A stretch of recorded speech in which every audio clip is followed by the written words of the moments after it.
part du Seigneur. Amen. Et que tout esprit se soumet à l'autorité du Christ ce matin. Et que nous puissions saisir ce que Dieu veut que nous saisissons dans notre saison. Amen. Nous sommes dans une saison de victoire. Alléluia. Et la saison de victoire, le diable va s'assurer que tu perdes cet élan. Et que tu perdes cette conviction. Et que tu perdes cette détermination que tu as commencé à faire. C'est pour ça, ne minimise jamais les faibles commencements. Alléluia. Le terme de mon message ce matin, c'est gagner le combat livré dans notre esprit et nos pensées. C'est très important de gagner le combat livré dans notre esprit et dans nos pensées. Alléluia. Si nous ne faisons pas la guerre, contre notre esprit, je vous ai enseigné et je continuerai à dire, la meilleure vie chrétienne, c'est veiller sur quel genre d'esprit nous anime. L'esprit du Seigneur doit primer dans nos pensées, dans notre cœur. Quand Jésus a dit, il est préférable que je m'en aille, c'est parce que les disciples ne cessaient de croire que Jésus-Christ devait rester avec eux et bâtir les temples et passer l'éternité comme ça avec eux. Non, ce n'était pas le cas. Jésus-Christ les a enseigné les rudiments. Venez à moi, vous tous qui êtes fatigués, je vous donnerai du repos. Jésus, il est au courant que nos enfants souffrent, mais que nous devons lui faire confiance pour qu'il change la destinée de nos enfants. Nos petits esprits ne peuvent pas changer la destinée de nos enfants. Mais en nous connectant dans l'esprit du Seigneur, le Seigneur va regarder qu'est-ce qui vient de notre cœur. Il nous donnera ce que notre cœur désire. Maison de vainqueur. Ce matin, tu dois nettoyer tes pensées. Quand je parle de l'esprit et de nos pensées, c'est les deux choses que nous devons veiller en tant qu'enfants de Dieu. La meilleure des choses, c'est de veiller sur tes pensées et sur l'esprit qui t'anime. Est-ce que c'est un esprit de rivalité qui t'anime? Pourquoi tu veux être béni? Tu veux être béni pour montrer que le Seigneur est capable? Ou bien tu veux être béni pour montrer aux gens de quoi tu es capable? Lorsque tu as envie, Dieu te donne la vie. Dieu te donne la vie. Pas pour que tu prennes cette vie pour te moquer des autres qui n'en ont pas. Mais pour que tu prennes cette vie pour les mettre en valeur, pour les communiquer à ceux qui n'ont pas de vie que tu as. Jésus nous a donné un esprit supérieur. Et cet esprit supérieur, c'est pouvoir saisir quel est l'esprit qui anime mon frère ou ma soeur. Vous n'avez pas honte. Lorsqu'il y a des disputes entre vous, dit l'apôtre Paul, lorsqu'il y a des divisions, ça nous arrive tous les jours. Ces esprits, le diable nous suggère, divisez-vous, battez-vous, dis à ton conjoint, bien dis à ton ami que tu es quelqu'un. Et comme l'anglophone dit souvent, I'm somebody. Non, tu n'es rien. Je ne suis rien. Je ne suis que serviteur de l'Éternel. Et si Dieu me donne la grâce d'être son serviteur, je dois le suivre et le servir avec crainte et tremblement. Quels sont les rudiments de mon appel? Jésus nous a appelés pourquoi? Il nous a appelés pour aller dans le monde entier. Aller dans le monde entier, il nous a enlevés dans nos pays. Aujourd'hui, nous nous trouvons à Belgique, précisément à Bruxelles. Nous ne sommes pas venus à Bruxelles par nos forces, mais ce n'est pas la grâce de Dieu. Il y a beaucoup qui désirent venir volontairement par les forces. Ils n'arrivent pas. Mais Dieu volontairement a voulu que nous soyons à Bruxelles. Et Bruxelles est une nation créée par Dieu. Et que nous nous rendons compte qu'à Bruxelles, il y a des hôtels. Il y a des hôtels sataniques. Il y a des puissances sataniques qui veulent nous retenir, qui veulent nous empêcher d'avancer avec Dieu. Et nous avons reçu un esprit du Seigneur. L'esprit du Seigneur que nous avons reçu, ce n'est pas un esprit de timidité, mais c'est un esprit de courage et de force. Alors, lorsque nous laissons le combat, et lorsque nous nous retractons sur nous-mêmes, nous comptons sur quoi pour pouvoir avancer? Dieu permet que nous ayons son nom pour pouvoir utiliser ce nom. Ce n'est pas d'avoir ce nom et le mettre dans le tiroir de notre maison. Il y a beaucoup qui ont le nom de Jésus. Ils ne savent même pas l'utiliser. Aujourd'hui, nous devons prendre un défi dans notre cœur, dans notre esprit, d'utiliser ce nom comme il le faut. La Bible est claire et formelle. L'esprit et la pensée, c'est les deux choses qui nous font la guerre. Les disciples, lorsqu'ils étaient avec Jésus, les pensées étaient les choses charnelles. Jésus, nous avons abandonné tout. Nous t'avons suivi. Qu'est-ce que nous allons gagner en retour? Toujours cette interrogation. Mais Jésus ne pouvait pas le répondre. Charnellement parce qu'il ne pouvait pas comprendre. Il a dit, il est préférable que je m'en aille. Je vous enverrai quoi? Le consolateur du Saint-Esprit. Et le consolateur du Saint-Esprit fait quoi? Il nous rappelle que nous avons été créés. Nous avons été régénérés. Pourquoi? Pour communiquer aux autres l'amour, la vie que nous recevons en lui. Que nous avons reçu de lui. Qu'est-ce qui nous arrive aujourd'hui? Non. L'esprit de division nous arrive. Nous laissons le diable nous utiliser. On est content de pouvoir utiliser nos propres âmes. On laisse les âmes du Seigneur de côté. On utilise nos propres âmes. On est content. Et le matin, on est prêt à prier. Seigneur, bénis-nous. On oublie ce qu'hier on a sémé. Dieu nous parle de la sémence et de la sémence. Il y a la sémence, il y a la sémence. Ce que tu sèmes, tu moissonnes. Galates chapitre 6. Nous allons lire ce matin au nom de Jésus. Galates chapitre 6. Alléluia. Peuple de Dieu, vous devez changer de votre mentalité. Galates chapitre 5. 6, pardon. Galates 6, à partir du verset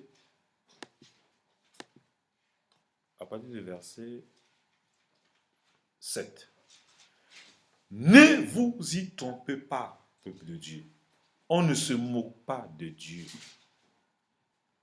Ce qu'un homme aura sémé, il le moissonnera aussi. On ne se moque pas de Dieu.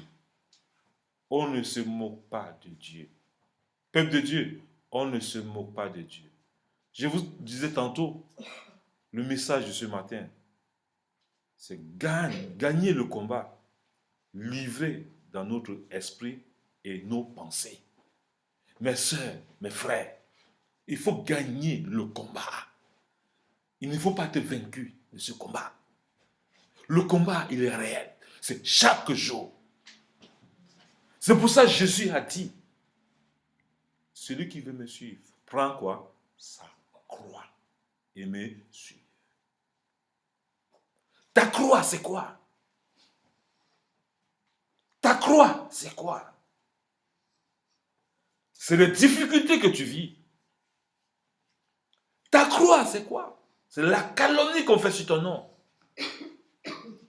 Ta croix, c'est quoi? C'est l'injustice que tu subis. Ta croix, c'est quoi? C'est lorsque tu reçois des factures injustes dans ta vie. Et lorsque tu y es incompris, c'est ça ta croix. Jésus dit, tous ceux qui voudront vivre pieusement seront quoi? Persécutés. C'est un chemin de persécution, le chemin de Dieu. C'est un chemin de contestation. Les gens vont te contester. Il faut accepter ça. C'est un chemin qui n'est pas confortable. Mais sois-en sûr, ta destinée est assurée. Il a dit dans Jean chapitre 14, il y a plusieurs demeures. Je m'en vais vous préparer une. Il allait nous préparer une place auprès de son Père. Pourquoi il allait nous préparer une place? Parce que c'est que le combat que nous allons mener sur cette terre, c'est un combat d'esprit et de pensée. Chaque jour, le diable va te rappeler que hier, tu avais tout ça. Aujourd'hui, tu es où? Tu vas dire au diable, l'homme ne vivra pas de pain seulement. Il vivra de toute parole qui sort de la bouche de l'Éternel. Est-ce que dans ton combat, tu utilises les armes que Dieu t'a données? C'est pour ça quand je me lève le matin, je dis Seigneur, je te rends grâce. Parce que je ne suis pas mort étouffé. Si je vis encore, c'est pour toi. Aide ma bouche pour que je puisse communiquer la vie, l'amour autour de moi. Ce n'est pas facile, mais c'est notre chemin à suivre. Tu vas dire, Seigneur, hier j'ai failli. Aide-moi à surmonter. Où tu es tombé, répands-toi et demande la force à Dieu d'aller en avant. Le cœur de l'homme est tortueux par-dessus tout. C'est Dieu ce qui peut le sonder. Les disciples de Jésus suivaient Jésus. Alléluia. Ils suivaient qui? Jésus. Et parmi ses disciples, il y a un qui l'a trahi. Il a trahi pourquoi? Parce que ses pensées n'étaient pas nettoyées tous les jours. Il ne se repentait pas de ce qu'il pensait. J'ai une bonne nouvelle pour vous. Tu acceptes une attitude. Tu ne cherches pas à changer cette attitude. Cette attitude va te détruire. Dieu donne la possibilité à chacun de nous de pouvoir changer d'attitude. Le choix, il est individuel. Il n'est pas collectif. La meilleure victoire se passe intérieurement. La meilleure victoire se passe quoi? À l'intérieur. Ce que tu penses, c'est ce que tu deviendras. Alléluia. Donc, tu as la capacité de briser les esprits qui t'empêchent de pouvoir être à l'image de Dieu, de ton Créateur. Alléluia. C'est pour ça que ce matin, Maison des Vainqueurs, je déclare sur votre vie une vie de victoire, une vie de triomphe, une vie d'excellence au nom de Jésus. Et refusez les esprits qui font la guerre pour votre destinée.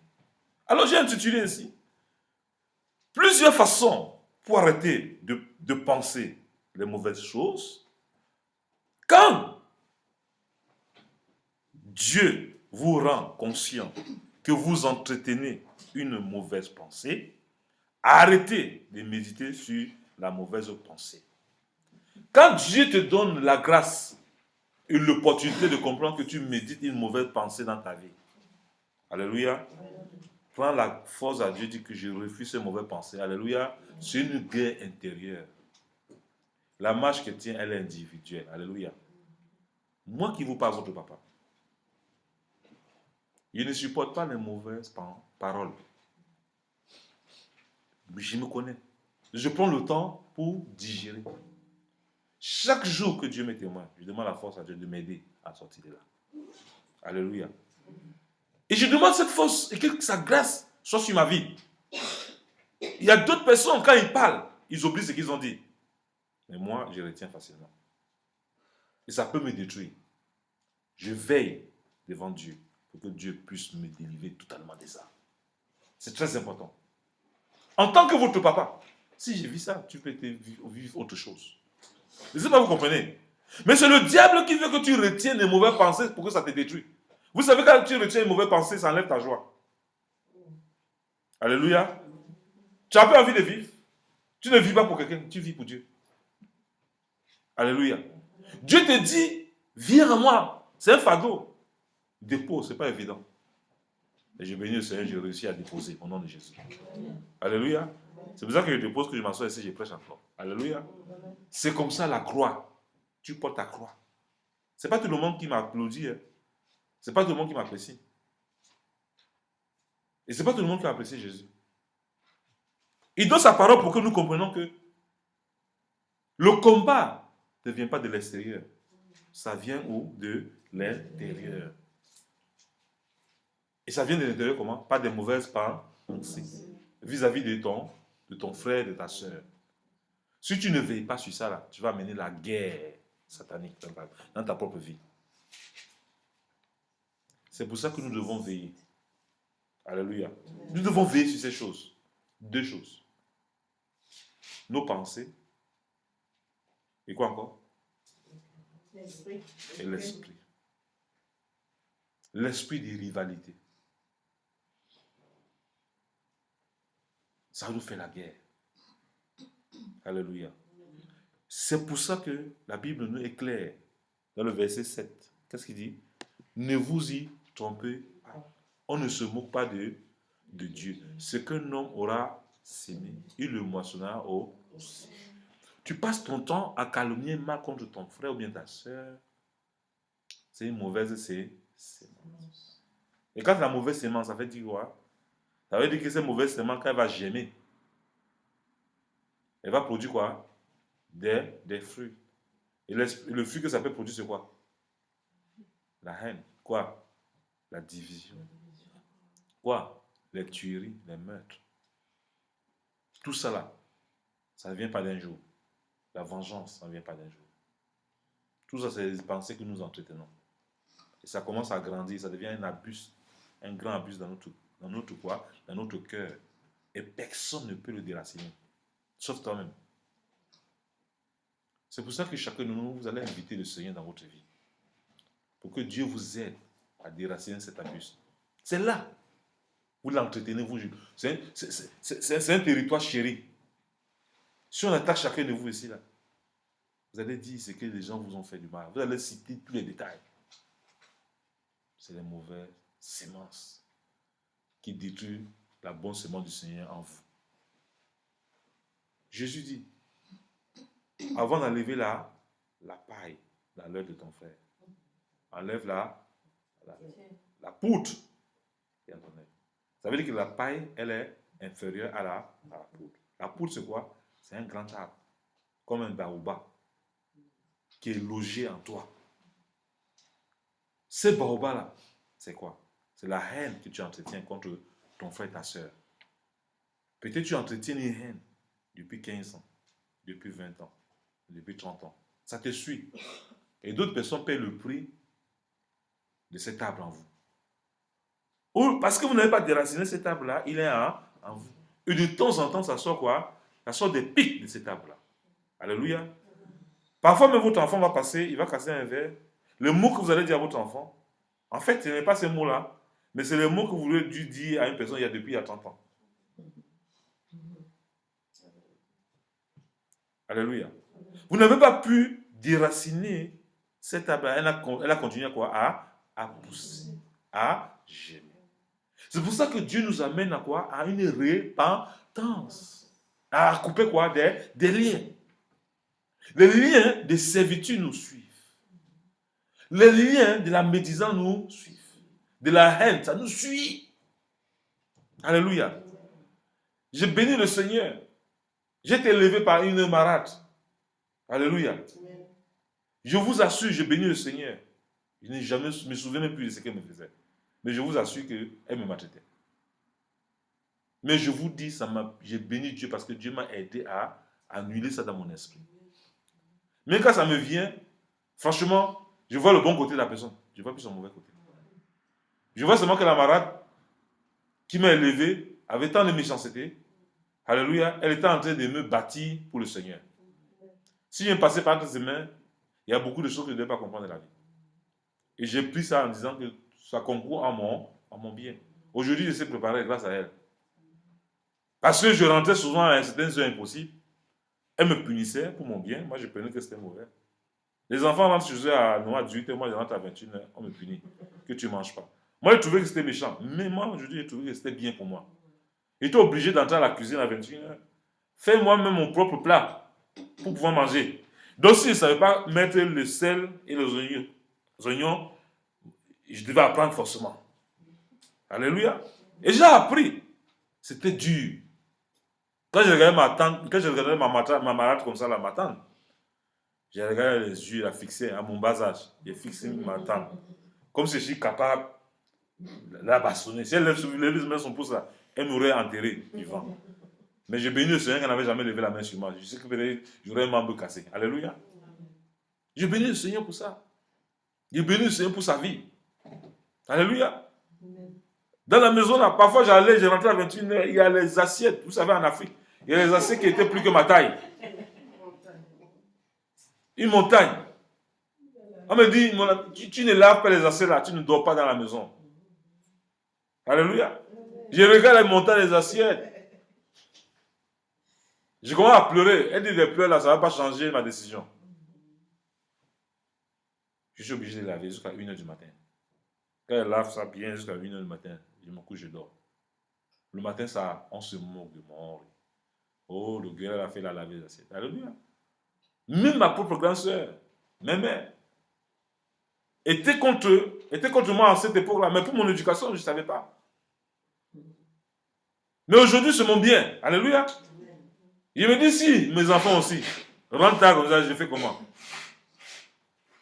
Ce n'était pas une bonne attitude que j'avais. Mais ça m'a aidé à me redresser. Alléluia. Alléluia. C'est vrai qu'à l'époque, elle, ses frères ne travaillaient pas.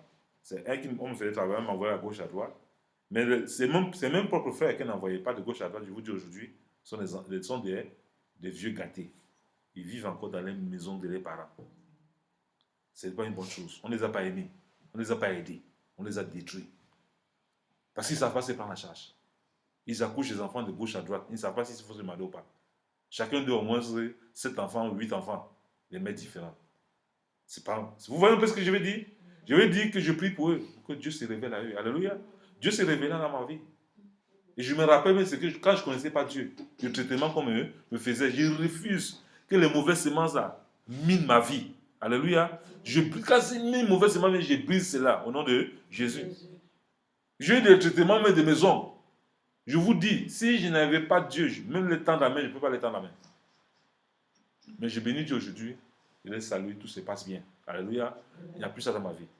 J'ai pris Dieu de me révéler toujours les abus cachés dans moi.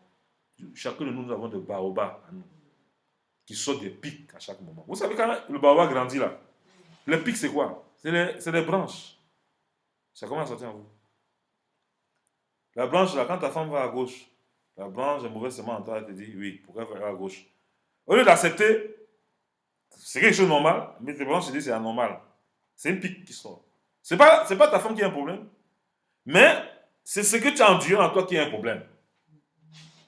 Tu n'es pas guéri. Et parfois, nous devons comprendre que l'attitude de nos frères et sœurs, en fait, ils expriment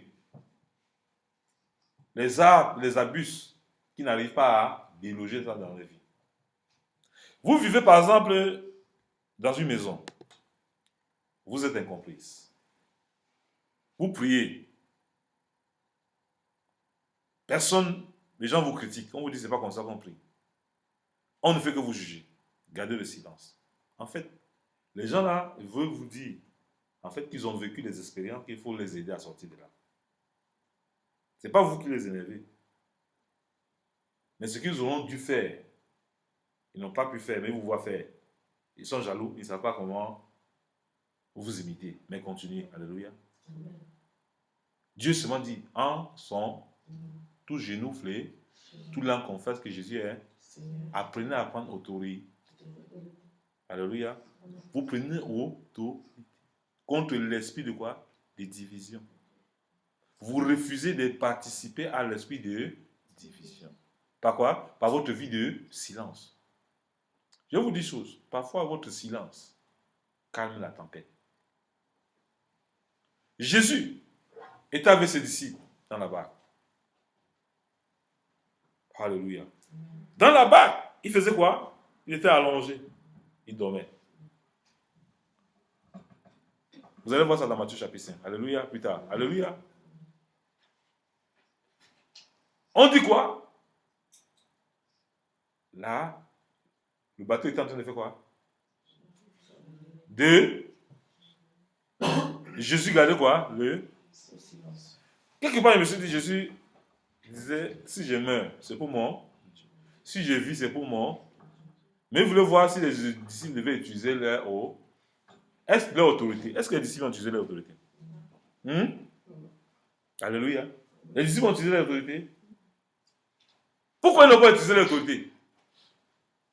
Pourquoi les disciples n'ont pas utilisé l'autorité? Ils ignoraient qui ils étaient, ils ignoraient leur identité. Ils ont ignoré qu'ils ont un nom qui est au-dessus d'eux. C'est la même chose que nous. Le vent là, ça souffle dans notre bac tous les jours. Et nous n'utilisons pas ce nom. Tu arrives dans ta maison, tes petits frères, tes petits soeurs t'engueulent, t'insultent. C'est quoi? C'est le vent ou c'est pas le vent? C'est un? Comment tu fais pour stopper ce vent? Tu utilises le nom de Jésus ou bien tu utilises tes propres armes? Est-ce que c'est vrai que vous utilisez le nom de Jésus? Quand on commence à vous critiquer, vous sortez de vos gants. On voit vos prétentions sortir même, oui. Qu'est-ce qu'il pense? Moi? Quand le moi commence à venir là. Alléluia. Alléluia. Rappelez-vous des disciples. Ah Jésus, tu ne vois pas qu'on est en train de périr? Tu ne vois pas, Tous ceux qui voudront sauver leur vie, feront quoi là? Là. Et tous ceux qui perdront leur vie à cause de Jésus vont faire quoi? La retrouver. N'oubliez jamais ça. Si tu veux perdre ta vie à cause de Jésus, tu vas faire quoi? Tu vas la arrêter. Qui sont ceux qui sont prêts à perdre leur vie à cause de Jésus? Qui sont ceux qui sont prêts? Alors, si vous êtes prêts à perdre votre vie à cause de Jésus, acceptez les critiques qu'on vous donne. Si vous n'acceptez pas les critiques, vous n'êtes pas prêts. Vous êtes prêts à vous défendre. Alléluia. Dieu, il est assis sur son trône. Il veut notre bien. Dieu, il veut notre bien. Et nous